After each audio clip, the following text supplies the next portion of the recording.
नमस्कार, मैं रवीश कुमार। सचिन पायलट का निकाला जाना राजस्थान और राजनीति के लिए बड़ी घटना है। इस पर आप सुबह से लगातार कवरेज देख भी रहे हैं।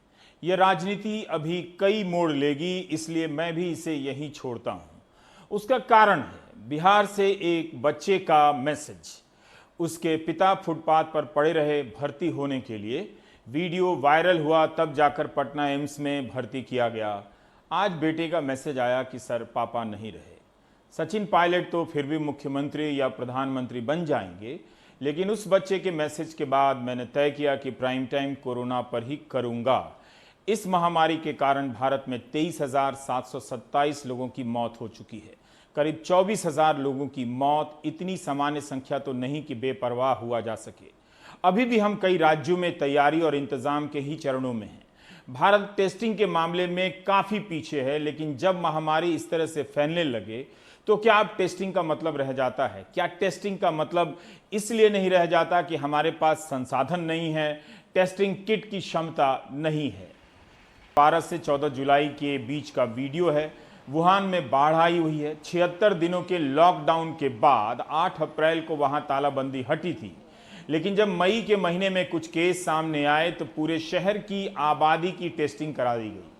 2 हफ्ते के भीतर 1,10,00,000 लोगों की टेस्टिंग हो गई वहां। उसके बाद से वुहान में एक भी नया केस नहीं आया है। दुनिया के जिन 5 देशों में इस महामारी की हालत सबसे बुरी है, उनमें भारत टेस्टिंग के मामले में 5वें नंबर पर है। सबसे कम टेस्ट कर रहा है। ठीक है कि भारत अब एक दिन में 2.25 लाख से अधिक टेस्ट कर रहा है, लेकिन पेरू और ब्राजील भी भारत से अधिक टेस्ट कर रहे हैं। पेरू हर 10 लाख में 59,000 के करीब टेस्ट कर रहा है। भारत हर 10 लाख में 8760 टेस्ट कर रहा है। ब्राजील 10 लाख की आबादी पर 21,508 सैंपल टेस्ट कर रहा है। भारत के राज्यों के हिसाब से देखें तो टेस्टिंग को लेकर भयंकर असंतुलन दिखेगा। 23 करोड़ की आबादी वाला यूपी 10 लाख में मात्र 5,085 टेस्ट कर रहा है, तो 13 करोड़ की आबादी वाला बिहार मात्र 2,670, 9 करोड़ की आबादी वाला बंगाल 6,475 सैंपल ही टेस्ट कर पा रहा है, और तेलंगाना 4,886। टेस्टिंग के डेटा को लेकर भी कई सवाल उठ रहे हैं। अब तो कई राज्यों में नियमित प्रेस कॉन्फ्रेंस तक नहीं होती जहां ठीक से सवाल जवाब हो सके। 4 महीने के बाद हमने क्या तैयारी की, इसके जानने के लिए झूठ के अलावा दूसरा कोई तरीका नहीं। बस सच कभी कभी बाहर आ जाता है। आपको मेरी बात पर यकीन ना हो तो बिहार के हिंदी अखबारों में कोविड-19 की रिपोर्टिंग देख लीजिए। आपको लगेगा कि बिहार में कोविड-19 एक सामान्य बुखार की बीमारी है। तो जैसा कि आप देख सकते हैं, हम लोग पटना एम्स में खड़े हुए हैं और यहाँ पे एक कोरोना पॉजिटिव के मरीज जो हैं बाहर में पड़े हुए हैं। जैसे बिहार सरकार के गृह विभाग के उप सचिव उमेश रजक को भी इंदिरा गांधी आयुर्विज्ञान संस्थान के बाहर इंतजार करना पड़ा।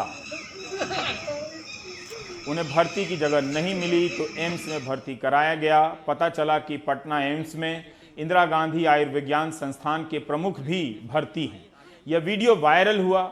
आज उमेश रजक के बेटे का यह मैसेज आया, आपके लिए पढ़ता हूं। लिखा है कि सर, कुछ दिन पहले जो एम्स का वीडियो वायरल हुआ था, जिसमें होम डिपार्टमेंट के अंडर सेक्रेटरी एम्स पटना के फुटपाथ पर लेटे हुए थे, उनका बेटा हूं। सर, पापा का डेथ हो गया है, और ये कोरोना के चलते नहीं बल्कि लेट ट्रीटमेंट और भूखे रखकर मार दिया गया। उमेश रजक बिहार प्रशासनिक सेवा के अधिकारी थे। सोचिए कि राज्य की बाकी जनता की क्या हालत होगी। इस हॉस्पिटल में कोई रिस्पॉन्स नहीं है। आज भी बिहार टेस्टिंग के मामले में बहुत पीछे है, लेकिन क्या टेस्ट नहीं करके खराब स्वास्थ्य व्यवस्था की हालत को छिपाया जा सकता है? अपने नागरिकों को इस हालत में मरने के लिए छोड़ा जा सकता है? न्यूज़ चैनलों और व्हाट्सएप यूनिवर्सिटी के प्रोपेगेंडा में फंसकर लोगों ने भी गलती कर दी। मार्च और अप्रैल के पहले हफ्ते की खबरों को याद कीजिए। तबलीग जमात के बहाने आपके भीतर नफरत भरी गई, इतनी कि आप गरीब सब्जी वाले से मजहब पूछने लगे थे। अब क्यों नहीं बात होती है कि कोरोना किसके कारण फैल रहा है? आपने जो जहर पी रखी है वो आपके भीतर सवाल पूछने की ताकत खत्म कर रहा है। यही कि यह सब क्यों हो रहा है? पटना एम्स में इलाज करा रहे कोविड के मरीजों का एक सर्वे होना चाहिए। इस अस्पताल में वीआईपी कितने हैं, आम लोग कितने हैं? यह जानना जरूरी है, तभी बिहार की जनता को पता चलेगा कि उसके लिए किस तरह का इंतजाम है। उसके टैक्स के पैसे से बने अस्पतालों में उसका हक पहले है या वीआईपी का। एक सवाल और है, जब दिल्ली में अरविंद केजरीवाल ने कहा कि दिल्ली के अस्पताल दिल्ली के लोगों के लिए सुरक्षित रहेंगे तो सबने आलोचना की।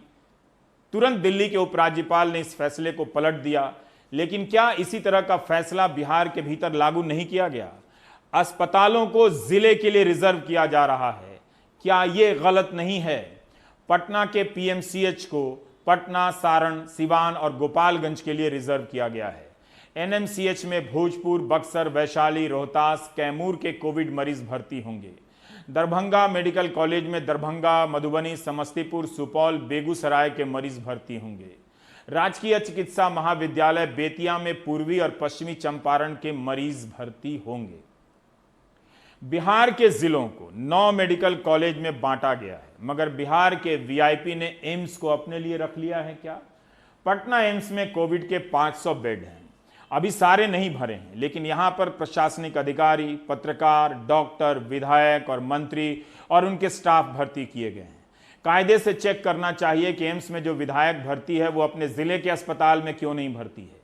नहीं तो पूछा जाना चाहिए कि बिहार जो कि टेस्ट कम कर रहा है, जिसके तैयारी लचर है, वो क्या वीआईपी और आम जन के लिए अस्पतालों का बंटवारा कर चुका है?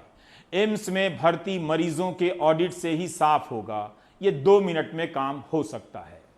हर जिला में इन्होंने पहले किया कि सरकारी अस्पतालों को हम लोग कोविड अस्पताल बनाएंगे, फिर उसके बाद एम्स पटना में कोविड अस्पताल बनाने की बात हुई और यहाँ बनाया भी गया। एम्स में पटना में नालंदा मेडिकल कॉलेज को कोविड अस्पताल बनाया गया, लेकिन पता नहीं क्या बात है, सरकार की मंशा अच्छी होने के बावजूद मुख्यमंत्री खुद मॉनिटर करते रहे हैं सब कुछ, फिर भी ग्राउंड लेवल पे ठीक से मैनेजमेंट नहीं हो पाया। नतीजा है कि मरीज इधर से उधर घूम रहा है, पता नहीं कहाँ भर्ती होना है। इवन वीआईपी पेशेंट्स को दिक्कत हो जा रही है भर्ती होने में। अभी एम्स में एक घटना हुई थी। इसके अलावा एक नया नियम किसी ने कर दिया कि भाई एक जिला का मरीज दूसरे जिला में भर्ती नहीं होगा। ये कहाँ का नाटक है भाई? तो कुल मिला के स्थिति बड़ी ही फ्लूइड है अभी।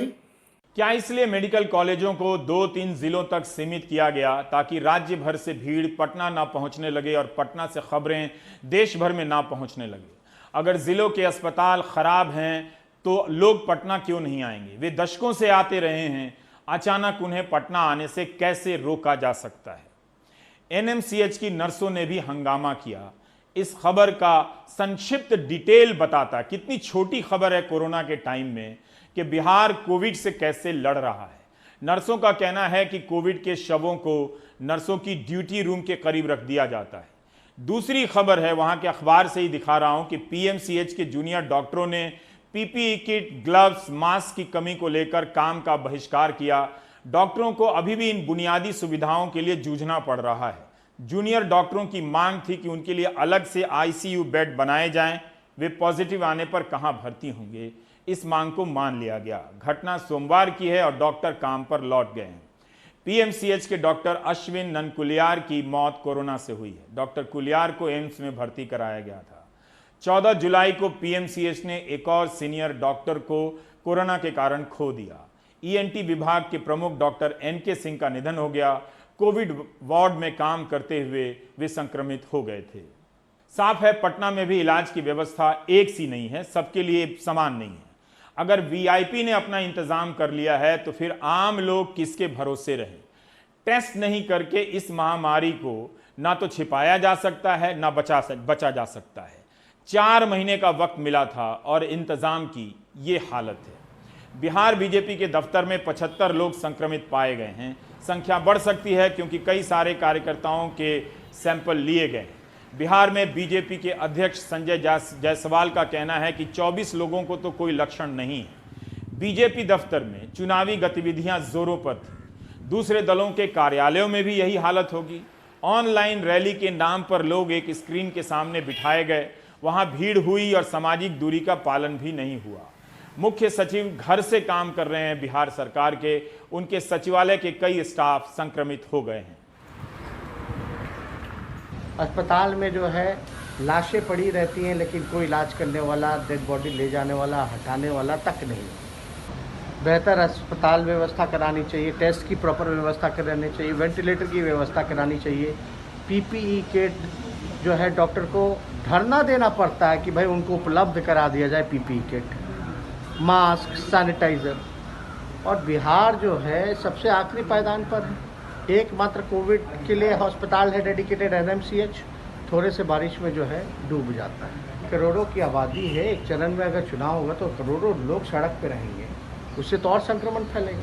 मतलब आप क्या चाहते हो, बूथ के बाद लोग जो है शमशान जाए?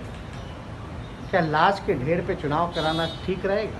देखेंगे कि राज्य के अंदर पिछले कुछ दिनों में जैसे जैसे हमने जांच का दायरा बढ़ाया है, तो स्वाभाविक रूप से जो पॉजिटिव केसेस के नंबर्स हैं वो बढ़े हैं।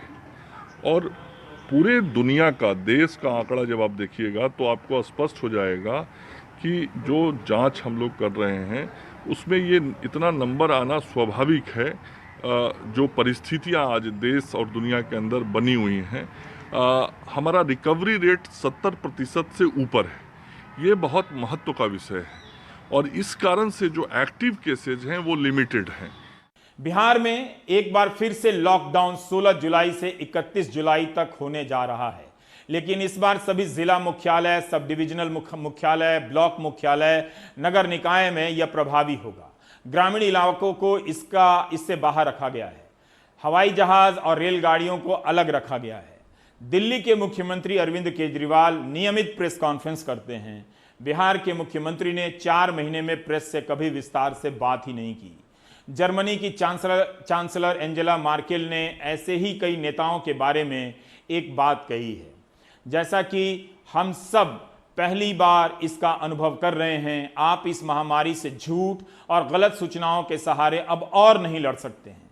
बुनियादी सच्चाई को सामने आने से रोकने और लोक लुभावन बातें करने की एक सीमा होती है। ये सीमा अब एक्सपोज हो रही है। कोरोना से लड़ाई कहीं लड़ी जा रही है तो कहीं नहीं लड़ी जा रही है। 4 महीने में सारे देश को एक लेवल पर आ जाना चाहिए था, मगर नहीं हो सका।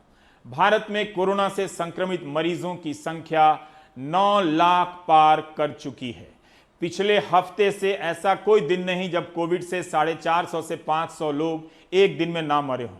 आज लगातार 5वें दिन 26,000 से अधिक केस आए हैं।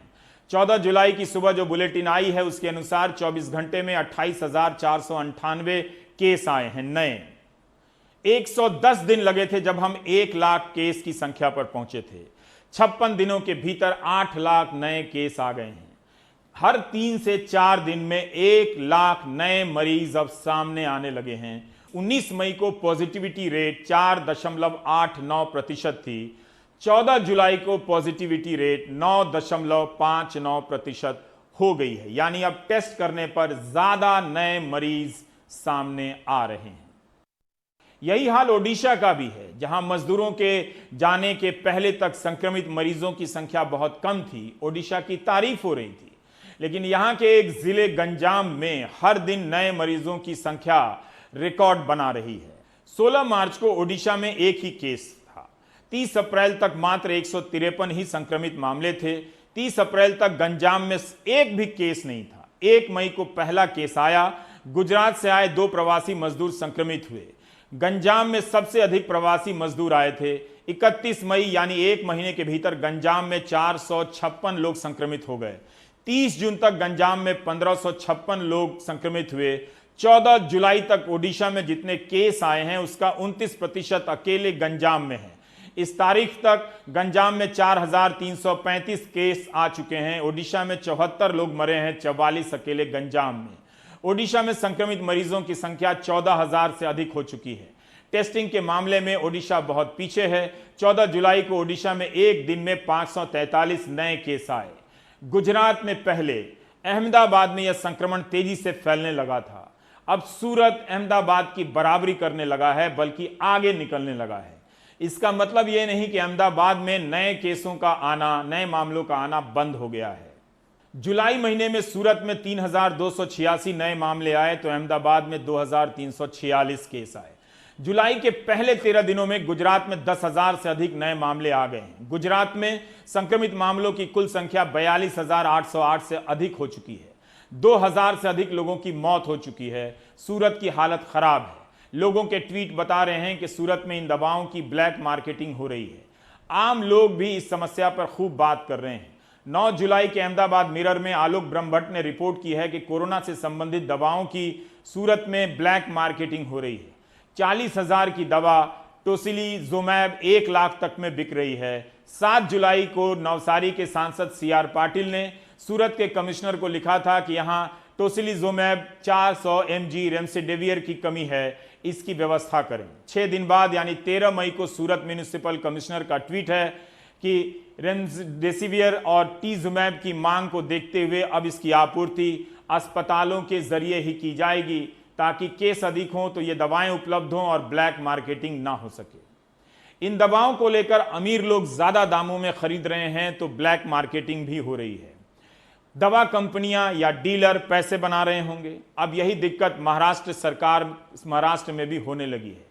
टोसिलीजुमैब और रेमडेसिविर की कमी से सरकार जूझ रही है। यहां भी अब दोनों ही दवाएं अस्पताल से ही मिलेंगी, दुकानों से नहीं। ये राज्य सरकार का नया फैसला है। Hello hello. हाँ, 15,500 में मिलेगा आपको। अच्छा, ये अवेलेबल कब तक हो जाएगा? रात तक हो जाएगा। रात तक हो जाएगा। हाँ। कहाँ पे आना पड़ेगा? भिवंडी में मिल जाएगा आपको। भिवंडी में? हाँ, मैं खुद आपको पहुँचा के दूँगा ना। 50,500। हाँ। 4,000 की कीमत वाली रेमडेसिविर दवा देखिए किस तरह से सरकार प्रशासन की नाक के नीचे 50,000 पार में बेची जा रही है। कहाँ पे आना पड़ेगा? भिवंडी में मिल जाएगा आपको। भिवंडी में? हाँ, मैं खुद आपको पहुँचा के दूँगा ना। 50,500। हाँ। वैसे आप कहाँ से मंगाओगे? मतलब जो आपका लिंक है वहाँ से मंगाओगे? हाँ हाँ ठीक है चलेगा। ओके। हाँ। संतोष भोयर मुंबई से सटे भिवंडी से 33 किलोमीटर दूर घाटकोपर के SK डिस्ट्रीब्यूटर्स एक बड़े फार्मास्यूटिकल मैन्युफैक्चरर के पास आए हैं। स्टॉक खत्म हो चुका है। 3 दिन से दवा के लिए भटक रहे हैं। 3 दिन से भाग रहा हूँ दवाई के लिए। कहीं पे दवाई अवेलेबल नहीं है। सब जगह पे इंक्वायरी करके आए हूँ। इवन मतलब गवर्नमेंट या जगह है वह भी इंक्वायरी किया है। बाहर जब फ़ोन करता हूँ तो वहाँ पे अवेलेबिलिटी होती है, लेकिन रेट भी ऐसे बताते हैं कि अपन अफोर्ड नहीं कर पाते। कितना रेट बता रहे? 60,000 भी बताते हैं, 70,000 भी बताते हैं। इतने में तो अपन खरीद नहीं सकते। कुछ ऐसा ही हाल रामपाल सिंह तंवर और हसन पटेल का भी है, जो रेमडेसिविर और टोसिलीजुमैब जैसी शक्तिशाली जीवन रक्षक एंटीवायरल दवा के लिए भटक रहे हैं। आज मैं 4 दिन से बहुत दौड़ रहा हूँ। घाटकोपर, बाईकल्ला, वाशी और पनवेल, कहीं भी दवाई नहीं मिल रही मेरे को। एक बात गुड़गांव से हुई थी तो गुड़गांव वाले ने कहा था कि 70,000 तक आपको मिलेगा, परंतु वहाँ पे मेरे को आदमी नहीं है उधर, तो मैंने 70,000 देने के लिए तैयार भी हुआ, परंतु वहाँ दवाई नहीं मिली उस टाइम पे भी। डॉक्टर ने तो बोला कि आप इंजेक्शन लेके आओ। अभी मैं कल रात से भाग रहा हूँ 10 बजे से, और अभी 11 या 12 बज रहे, 1 बज रहा है, तो मैं अभी भाग ही रहा हूँ और मुझे मिल नहीं रहा है।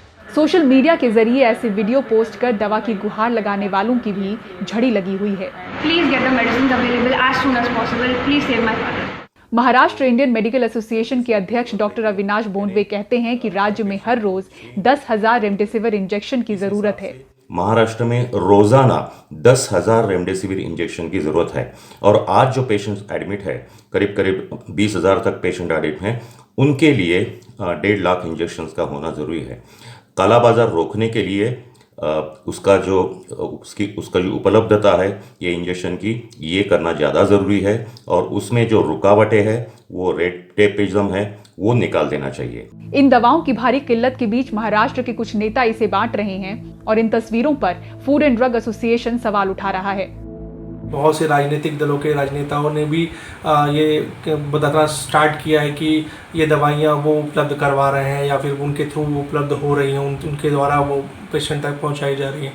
तो ये बहुत बड़ा सवाल एक सामने आ रहा है कि केंद्र सरकार की नोटिफिकेशन कहती है कि ये जो कोरोना की जो दवाएं हैं, ये दवाएं सीधे तौर पर कंपनियां जो हैं वो अस्पतालों को या फिर मरीजों को पहुंचाएं। इस बीच में डिस्ट्रीब्यूटर के पास में, रिटेलर्स के पास में और उसके बाद कालाबाजारी वाले लोगों के पास में कैसे मेडिसिन पहुंच रही है। चूंकि ये दवा अब भी ट्रायल की प्रक्रिया से गुजर रही है, इसलिए इसे सख्त सरकारी नियमों के साथ सिर्फ कोविड पॉजिटिव रिपोर्ट, आधार कार्ड और डॉक्टर की पर्ची देखकर ही सीधे डिस्ट्रीब्यूटर्स के जरिए मरीजों को मुहैया कराया जा रहा है।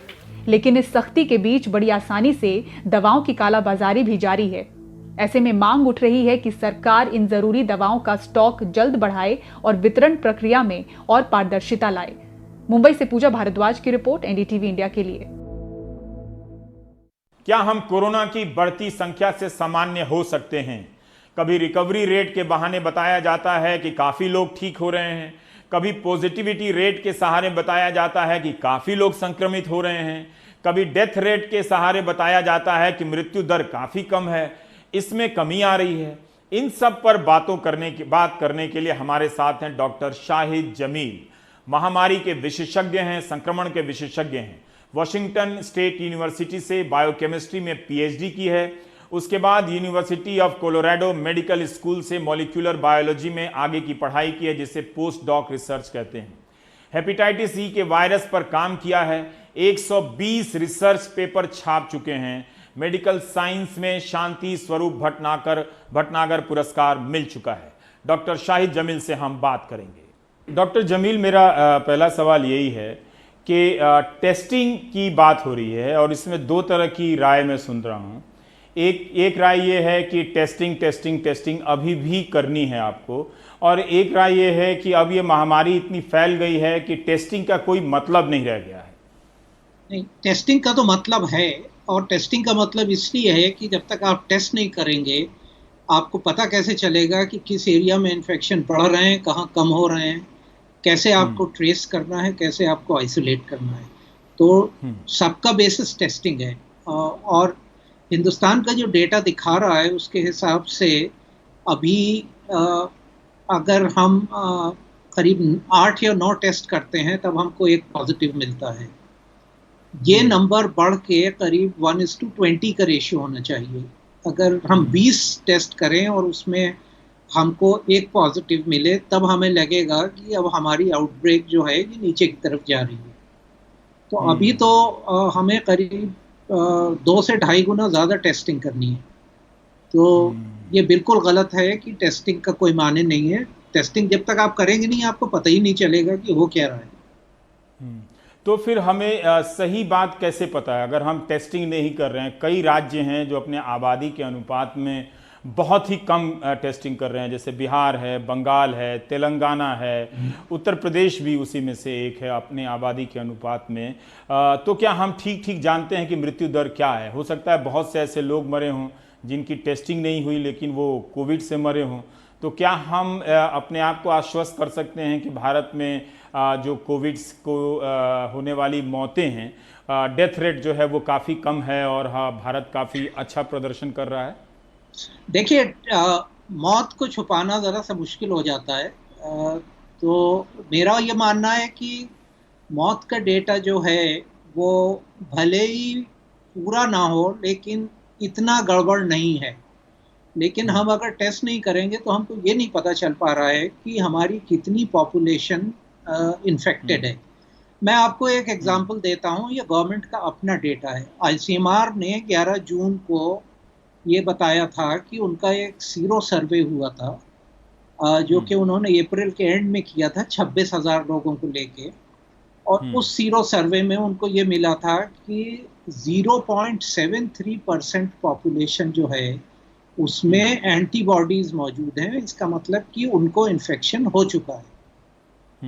तो आप 0.73% 1.38 बिलियन पॉपुलेशन का लगा लीजिए, तो 10 मिलियन लोग, 1 करोड़ लोग अप्रैल के एंड में ऑलरेडी इन्फेक्टेड थे ICMR के मुताबिक।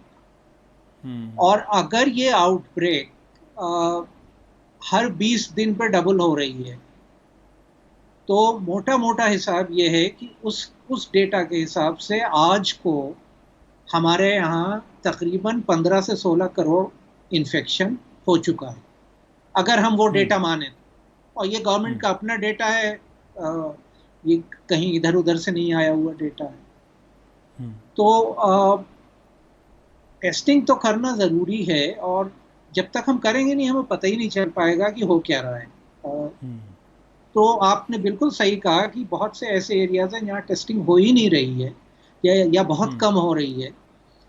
तो उस एरिया में हमें कुछ नहीं पता कि आपने बिहार का एग्जाम्पल लिया, बिहार में तो डेटा बहुत ही कम दिखा रहा है, और जो बिहार का हेल्थ केयर सिस्टम है उसको देखते हुए ये मानना बड़ा मुश्किल है कि इतना कम होगा।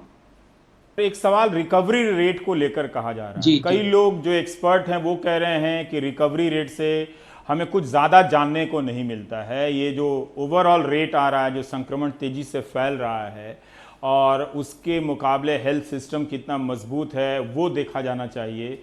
रिकवरी रेट झांसा भी हो सकता है, क्या आप मानते हैं इस बात को? नहीं, मैं नहीं मानता कि रिकवरी रेट झांसा हो सकता है। हमें ये देखना है कि रिकवरी रेट का ट्रेंड क्या है। तो जब लॉकडाउन हमने शुरू किया उस वक्त रिकवरी रेट हमारा था करीब 9%। जब लॉकडाउन ख़त्म हुआ उस वक्त हमारा रिकवरी रेट था 50%। आज को रिकवरी रेट है 63%। तो रिकवरी रेट धीरे धीरे बढ़ रहा है, और रिकवरी रेट बढ़ने की 2-3 वजूहात हैं। एक वजह यह है कि किसी भी आउटब्रेक में जैसे वक्त गुजरता है रिकवरी रेट बढ़ता है, इसलिए कि मेडिकल एक्सपीरियंस बढ़ता है। डॉक्टर्स को ये पता रहता है कि क्या काम कर रहा है, क्या काम नहीं कर रहा है। दूसरी वजह ये होती है कि मेडिकल फैसिलिटीज़ जो हैं वो किसी भी आउटब्रेक में बेहतर होती जाती हैं, और हमारे मुल्क में भी हुआ है ऐसा कि मेडिकल फैसिलिटीज़ बेहतर हुई हैं जैसे जैसे वक्त गुजरा है। लेकिन आप इसे दक्षिण एशिया के देशों की तुलना में देखें तब भी क्या रिकवरी रेट हमारी बेहतर है, या दुनिया के लेवल पे? देखिए, दुनिया के लेवल पे अगर हम देखें तो मैं डेथ रेट की बात करता हूँ आपसे। दुनिया के लेवल पे अगर देखें तो हमारा डेथ रेट उस हिसाब से कम है बहुत। हिंदुस्तान में करीब जो डेथ रेट है इस वक्त वो 17 है पर मिलियन पॉपुलेशन। 10 लाख में जी 10 लाख में हमको हमारे 17 लोग मर रहे हैं। इसके तुलना में अगर अमेरिका देखें तो 416 है, यूके देखें तो 660 है, बेल्जियम देखें तो 844 है। लेकिन ये खाली हिंदुस्तान में नहीं है, ये पूरा साउथ एशिया और साउथ ईस्ट एशिया में ऐसा है। पाकिस्तान में देखें तो 24 है नंबर, बांग्लादेश में 15 है, नेपाल में और श्रीलंका में 1 से भी कम है, मलेशिया में 4 है, फिलीपींस में 15 है, इंडोनेशिया में 13 है। तो ये पूरा साउथ एशिया में ऐसा है, और इसकी मैं मानता हूँ कि एक बायोलॉजिकल वजह है। हमें बहुत से इन्फेक्शंस होते रहते हैं हर वक्त, या तो कुछ वायरल लगा रहता है, या कभी पेट खराब रहता है, कभी कुछ ना कुछ चलता रहता है, खांसी नज़ला बुखार चलता ही रहता है। तो उसकी वजह से हमारी जो एक इनेट इम्यूनिटी है, एक इम्यून क्षमता जो है वो वेस्टर्न देशों की तुलना में बेहतर है। तो मुझे लगता है वो हमें कोविड से भी प्रोटेक्ट कर रही है। पर अगर आप मरने वालों की संख्या देखें, उम्र का भी जो डेटा आता है जी, तो कुछ ट्रेंड पता नहीं चलता है। कहा जाता है कि जिन्हें दूसरी गंभीर बीमारियां हैं वो नहीं बच सकते हैं, मगर वो भी बच जाते हैं। कहा जाता है कि 60 से ऊपर वालों का खतरा है, पर 99 साल वाली भी कोई बच जाती हैं, और 33 साल की कोई ऑफिसर भी मर जाती है, 40 साल का कोई डॉक्टर भी नहीं बच पाता है। तो क्या हम अब ये समझ पा रहे हैं कि किस तरह का मरीज बच जाएगा और किस तरह का नहीं बचेगा, ब्लड ग्रुप के हिसाब से, या इम्यूनिटी के हिसाब से, या किसी और हिसाब से? देखिए, ये कहना मुश्किल है, इसलिए कि हर कोई एक अलग तरीके से रिएक्ट करता है, और खाली वायरस से नहीं करता है, हर चीज़ों से करता है। छोटी मिसाल आपको दूं, आपको सर दर्द होता है, आप पैरासीटामोल खा लेते हैं, आप एस्प्रिन खा लेते हैं। किसी का सर दर्द 1 गोली से सही हो जाता है, किसी का 2 गोली से भी नहीं सही होता। तो हम इन चीज़ों से अलग अलग तरह से रिएक्ट करते हैं, और वो उसकी वजह हमारा जेनेटिक मेकअप है, वो कॉम्प्लेक्स है। तो ये कहना बड़ा मुश्किल है इंडिविजुअल लेवल पे कि एक इंडिविजुअल को क्या होगा। एक सवाल और है कि जैसे अरविंद केजरीवाल ने कहा था कि 31 जुलाई तक दिल्ली में 5 लाख केस हो जाएंगे, इतने एक्टिव मरीज़ होंगे, इतने वेंटिलेटर की ज़रूरत होगी, फिर बाद में उन्हीं को कहना पड़ा कि ऐसे अनुमानों से थोड़ा बचिए, कुछ इसी तरह का उनका बयान था। पर शुरू में जिस तरह के अनुमान बताए गए थे कि इतने लाख वेंटिलेटर की ज़रूरत होगी या इस तरह की होगी, क्या आपको अभी भी लगता है कि वो उस स्केल की तैयारी की ज़रूरत है? क्योंकि कई राज्यों में मैं देखता हूँ, जैसे बिहार है या कहीं भी है, बिस्तर खाली हैं लेकिन डॉक्टर लोग भी बड़ी संख्या में इसमें हताहत हो गए हैं। लोग मरीज़ों को भर्ती नहीं होने को मिल रहा है, अभी भी टेस्टिंग नहीं हो रही है। या आईसीयू के बारे में कई लोग कहते हैं कि आईसीयू को जितना कहा गया था उतनी ज़रूरत नहीं है, लेकिन अगर आप मुंबई जाकर देखें तो वहाँ पर आईसीयू की कमी होती जा रही है। केजरीवाल जी ने जो भी कहा या कोई भी नेता जो भी कुछ कहता है, वो उसको जो इंफॉर्मेशन दी जाती है, जो सूचना दी जाती है, उसके हिसाब से कहता है, और वो किसी भी मॉडल पे बेस्ड होती है। मॉडल जब बनता है तो उसके लिए डेटा की ज़रूरत होती है, तो मॉडल उतना ही अच्छा होगा जितना अच्छा डेटा होगा। अब आज को अगर दिल्ली में 10,000 टेस्ट की रिपोर्ट आ रही है कि साहब 10,000 टेस्ट रोज़ हो रहे हैं दिल्ली में, उस 10,000 टेस्ट में कितने पीसीआर टेस्ट हो रहे हैं, कितने एंटीजन टेस्ट हो रहे हैं, मुझे नहीं पता ये बात। और मैं इसलिए कह रहा हूँ, इसलिए कि सेंसिटिविटी जो है वो अलग है दोनों टेस्ट की। पीसीआर टेस्ट की सेंसिटिविटी 70% या उससे थोड़ा ज़्यादा है। जो एंटीजन टेस्ट है उसकी जो सेंसिटिविटी है वो करीब 50% है। तो जब तक ये डेटा की डिटेल्स नहीं होंगी और डेटा प्रॉपरली रिपोर्ट नहीं किया जाएगा, हमें नहीं पता चल पाता। अक्सर ये होता है कि हेल्थ डिपार्टमेंट वाले ये भी सुनने में आया, कहते हैं कि यार आज नंबर बहुत ज़्यादा हो गया है, इसको रोक लेते हैं, कल रिलीज करेंगे। तो जब आप ऐसा करते हैं तब आप डेटा से खिलवाड़ कर रहे हैं, और उस डेटा के बेसिस पे जो भी मॉडल बनेगा वो गलत होगा। तो मॉडल्स जो हैं, मेरा मानना ये है कि हर मॉडल गलत होता है, लेकिन कुछ मॉडल जो हैं वो यूजफुल होते हैं, उनका काम होता है। मॉडल वही अच्छा होगा जो अच्छे डेटा पे और अच्छे अजम्पशंस पे बनेगा। ऐसा लगता है कि अभी भी हम सेम पेज पर नहीं आ पाए हैं। एक देश के भीतर में कोई एक मॉडल हो, उसको लगातार इम्प्रूव करते हुए हम उसको बेहतर तरीके से हर जगह इम्प्लीमेंट कर रहे हों, अभी भी ये नज़र नहीं आ रहा। देखिए, मैं जो मुंबई की बात कर रहे हैं, तो मैं एक आपको छोटा सा कंपैरिजन करूं दिल्ली और मुंबई का। 8 से 13 जुलाई का जो हफ्ता है, उसमें दिल्ली ने तकरीबन 88,000 टेस्ट किए, मुंबई ने सिर्फ 22,350 टेस्ट। दिल्ली ने करीब 8,900 केसेस पाए, मुंबई ने 5,130 केस पाए। इस डेटा से ये लगता है कि दिल्ली में एक केस पाने के लिए हमने 10 टेस्ट किए, मुंबई में एक केस पाने के लिए हमने सिर्फ 4.5 टेस्ट किए, 4 से 5 टेस्ट किए। मैं जो पहले आपको एक से 20 का रेशियो दे रहा था, उसके हिसाब से दिल्ली को अभी अपनी टेस्टिंग कैपेसिटी दुगना बढ़ानी होगी, और मुंबई को अपनी कैपेसिटी जो है वो 4 से 5 गुना बढ़ानी होगी, तब जाके ये पकड़ में आएगा। तो आपके इस जवाब से मैं समझ गया कि वो एक साथ हम सब थाली ज़रूर बजाते हैं, वो एक नेशनल लेवल था, मॉडल था, लेकिन टेस्टिंग के मामले में हम एक साथ थाली नहीं बजा रहे। देखिए, हिंदुस्तान बहुत बड़ा मुल्क है, इसमें जो मुंबई में हो रहा है वो अरुणाचल प्रदेश में नहीं हो रहा है। तो अगर आप मुंबई और दिल्ली तो कम से कम बराबर हो सकते हैं। हाँ, मुंबई और पैसों की जगह है, और एक जहाँ पैसे की कमी नहीं है, बहुत सारे नेताओं का अड्डा है, वहाँ तो हो सकता था कि एक बराबर एक मॉडल नज़र आता कि हाँ ठीक है, यहाँ पर चीज़ें संभाली जा रही हैं।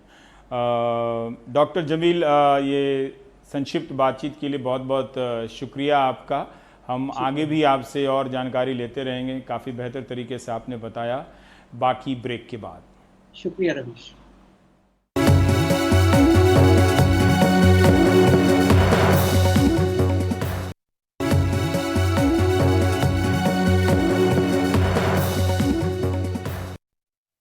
तो राजस्थान की राजनीतिक कहानी अब शुरू होती है। मुड़ेगी किस तरफ और पहुंचेगी कहां, ये आने वाले दिनों में पता चलेगा। सचिन पायलट को राजस्थान कांग्रेस अध्यक्ष के पद से हटा दिया गया है और उप मुख्यमंत्री पद से हटा दिया गया है और कांग्रेस से हटा दिया गया है। तो एक तरह से कांग्रेस ने सचिन पायलट का भविष्य तय कर दिया है। वो भविष्य भले ही कांग्रेस के भीतर ना हो, बाहर कैसा होगा हम देखेंगे। लेकिन सचिन पायलट किसके साथ मिलकर जाएंगे, क्या करेंगे, इसका भी इंतज़ार कर लीजिए। क्या वही बातें सही होंगी जो बातें पहले या दूसरे महीने से राजस्थान सरकार बनने के बाद कही जा रही थीं, या फिर अशोक गहलोत ने सचिन पायलट को इस तरह से बेदखल करके एक बड़ा जोखिम लिया है, या फिर सचिन पायलट ने अशोक गहलोत को चुनौती देकर एक बड़ी रेखा खींचने की कोशिश की है। इस तरह की अंदरूनी लड़ाई 2013 में हुई थी, जब बीजेपी में लाल कृष्ण आडवाणी दरकिनार किए गए थे, मार्गदर्शक बनाए गए थे और नरेंद्र मोदी को प्रधानमंत्री का उम्मीदवार बनाया गया था और फिर सारा इतिहास बदल जाता है। बीजेपी के भीतर बगावत के किस्से समाप्त हैं। कांग्रेस के भीतर भले ही राजस्थान में ये चीज़ हो रही है, क्या वहाँ से निकलकर सचिन पायलट कोई नई रेखा खींचने वाले हैं, या अशोक गहलोत की रेखा पहले से और मजबूत हो जाएगी? जयपुर के पास एक रिजॉर्ट में राजस्थान कांग्रेस विधायक दल की इस बैठक में पहुंचे तमाम विधायकों ने एक सुर में गहलोत के प्रति आस्था जताई और बगावत करने वालों के खिलाफ कार्रवाई की मांग की। सचिन पायलट और उनके समर्थक मंत्रियों पर कार्रवाई का ऐलान कर दिया गया। श्री सचिन पायलट जी को, श्री विश्वेंद्र सिंह जी को और मीना जी और श्री रमेश मीना जी को उप मुख्यमंत्री और मंत्री पद के भार से फौरी तौर से मुक्त किया जाता है। कल तक उप मुख्यमंत्री रहे सचिन पायलट ने इस फैसले के बाद सबसे पहला काम किया कि ट्विटर अकाउंट पर अपना परिचय बदला। उप मुख्यमंत्री से सीधा टोंक का विधायक लिख लिया। पहली प्रतिक्रिया भी ट्विटर पर ही दी। लिखा, सत्य को परेशान किया जा सकता है पर पराजित नहीं। ऐसा कौन सा हमने पार्टी के खिलाफ या कोई ऐसा अनियमितताएं की या पार्टी के खिलाफ गए।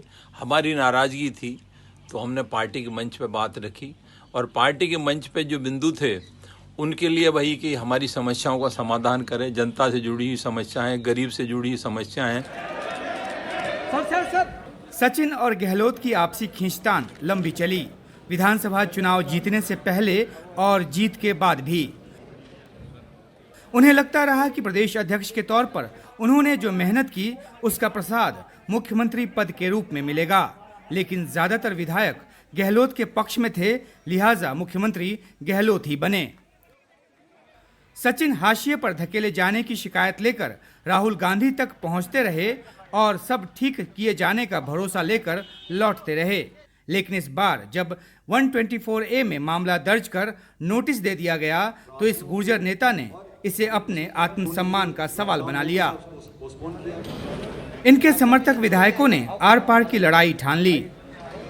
कांग्रेस सूत्र बताते रहे कि सुलह समझौते के प्रस्ताव दिए जाते रहे, लेकिन सचिन पायलट इससे इनकार करते रहे। हालांकि वे बीजेपी में जाने की बात से भी इनकार करते रहे हैं, लेकिन गहलोत को सचिन में एक सिंधिया नजर आता है। ये षड्यंत्र बहुत बड़ा है, हॉर्स ट्रेडिंग हो रही है और ये चलता रहा और जो स्थिति आज पहुंची उसी कारण पहुंची है। हमारे कुछ साथी गुमराह होकर के चले गए दिल्ली के अंदर और बीजेपी के मंसूबे पूरे नहीं हुए। खुला खेल था और मैं समझता हूं कि खुले खेल में वो लोग मार खा गए। गहलोत के सामने पहली चुनौती आंकड़ों के खेल में जादूगरी दिखाने की है। वे अपने समर्थक विधायकों की लिस्ट के साथ गवर्नर से मिलाए। 109 विधायकों का साथ बताया। इनमें भारतीय ट्राइबल पार्टी के 2 विधायक भी शामिल हैं। गर्मी हो रही है। लेकिन भारतीय ट्राइबल पार्टी के 2 विधायकों ने पुलिस के बल पर बंधक बनाने का आरोप लगा दिया। पुलिस प्रशासन की 3 से 4 गाड़ियां हमारे साथ लगी है। मैं क्षेत्र के लिए निकला, लेकिन वो लोग निकलने नहीं दे रहे हैं और चारों तरफ गाड़ियां लगा दी हैं और मेरी गाड़ी की चाबी भी ले ली गई है और दोनों तरफ ये पुलिस लगी हुई है। पायलट ने अपने पत्ते अभी नहीं खोले हैं। बुधवार को बोलेंगे, जिससे आगे की राह का खुलासा होगा। ताक में बैठी बीजेपी भी अपनी रणनीति बनाने में जुटी है। सचिन पायलट ने बीजेपी के साथ साठगांठ कर ये सब किया या ये सब कर लेने के बाद अब उनको साठगांठ करनी पड़ेगी, इस सवाल से ज्यादा फर्क नहीं पड़ता।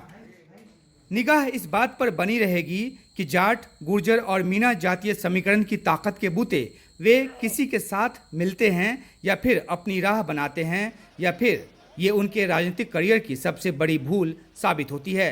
जयपुर से सौरभ शुक्ला और हर्षा कुमारी सिंह के साथ दिल्ली में उमाशंकर सिंह, NDTV इंडिया।